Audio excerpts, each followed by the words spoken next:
So obviously the big picture is, or the big question is, how do you go from your traditional on-site hiring event, whether you're hosting it for nurses, it's an RN residency program, it's a walk-in Wednesday, there's so many different variations that we've seen and it's evolved over the years. How do you transition that into a virtual event? And what is the right type of event? And how do you organize and structure the event?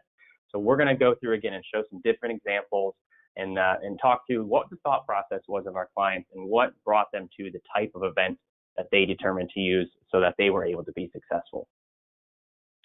So, again, when planning your hiring event, your virtual hiring event, whether you've already had 1 or 10 of these or you're looking to get your first, I always ask you to take a step back and kind of walk through this process, because like anything, the more planned out the event is, the better it's going to be in the end. So instead of just saying, hey, we have to react, we have to go virtual, give yourself a minute of pause and ask yourself and talk through some of these things. First and foremost, who's the target audience? I mean, this is, whether it's an on-site or an off-site or a virtual event, that's always a very important question. Who are you targeting? Who do you want to show up so that you can interact with and at the end of the day or at the end of the next week or two, hire and to bring into your organization?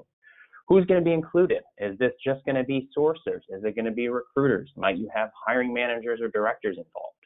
Obviously, that plays a key role in the flow of the event and what the final outcome will be. How far can you advance the candidate?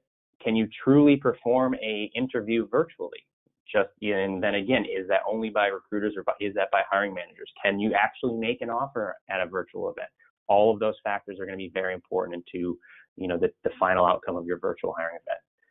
So from that, what are the objectives and what's the style? Is this specifically a chat-based event? Is this an event where you're utilizing, on the phone? Maybe you have a video conference call platform you're utilizing.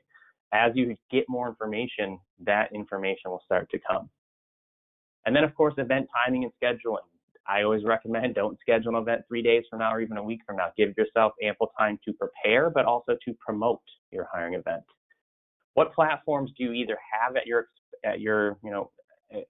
fingertips, right? A lot of organizations already have agreements in place with the Zooms of the world or the GoToMeetings.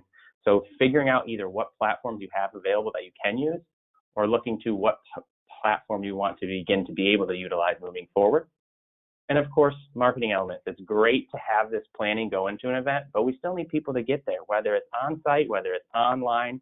Without the candidates, all the planning can be for nothing.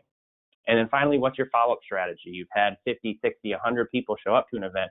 What's the follow-up strategy? What's the next step? Don't just leave, don't just end a chat without having a specific follow-up strategy. So